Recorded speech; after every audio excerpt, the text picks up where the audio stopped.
So, I know we're getting another series of unfortunate events book after a week after the last one, but this is a little different. This is supplemental series of unfortunate events reading. So we're gonna talk about Lemony Snicket's The Unauthorized Autobiography.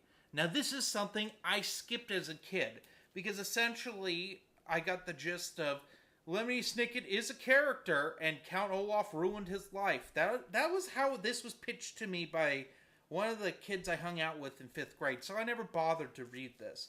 Not knowing this is very good. Out of all the supplemental Lemony Snicket series of unfortunate events books, and we got one and a half more for this, and I'm not counting all the wrong questions as supplemental material. It's its own series, separate of this, even though it does kind of tie in to a series of unfortunate events.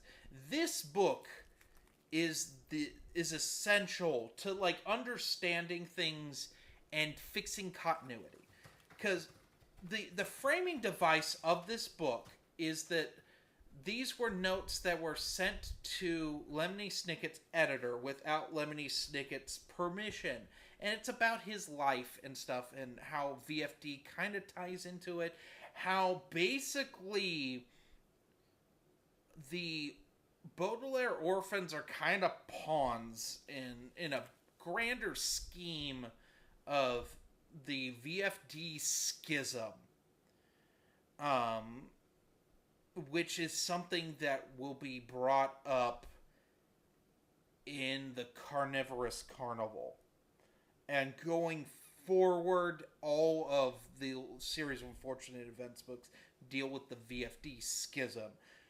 To explain things, because I don't want to... This should be read, so I'm going to be vague with stuff. Essentially, VFD is a secret society. What they do is not really important, but essentially, for lack of a better term, and how it's described in later series of unfortunate events books, is they're a group of volunteers that put out fires. What that means specifically is, I guess, up to interpretation, but they are a noble people. They're not all noble, though.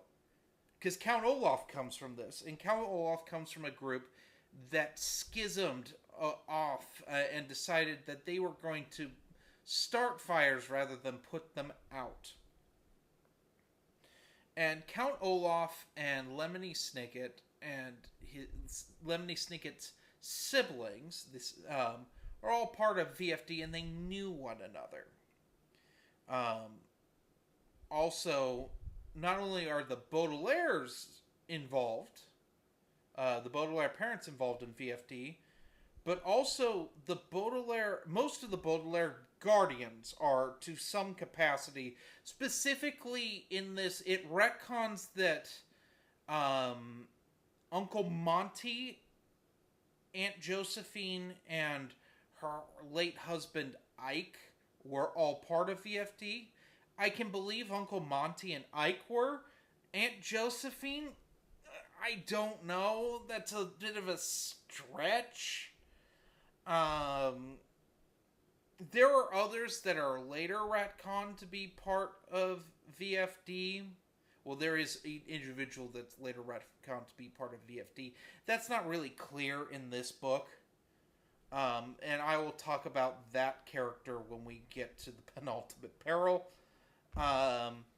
But it deals with that. It deals with Lemony Snicket trying to convince Jerome not to marry Esme Squalor. But the big thing is that this was marketed as questions will be answered. Well, it answers some questions that no one had, which is kind of funny. And for a book that does that, it does that pretty damn well. I was pleasantly surprised by the quality of this book. It's a very fast read. I read this pretty much in one sitting. I like it. it doesn't explain too much, which is good. Although we're starting to get to a point where things need to start being explained, and they're not necessarily going to be. And that can lead to some issues. But what would I give the Unauthorized biography? I give it a 4 out of 5. It's the best of these supplemental works. And when I say supplemental, this book, The Beatrice Letters, 13 Shocking Things You Wish You Didn't Know About Lemony Snicket, that pamphlet, and The Dismal Dinner, they're all supplemental. You don't need to necessarily read those to get something out of a series of unfortunate events. In fact, with the exception of this one, they're 100% skippable. And we will talk about the Beatrice Letters. That's coming up. But this one's the best one. By far. This is the most thought out. It retcons and fixes continuity things early on in the series of unfortunate events books. With the exception of one thing that is brought up in an early book that isn't in a later book. And I will talk about that when I get to that. So, anyway. That's all I have. Y'all have a good one.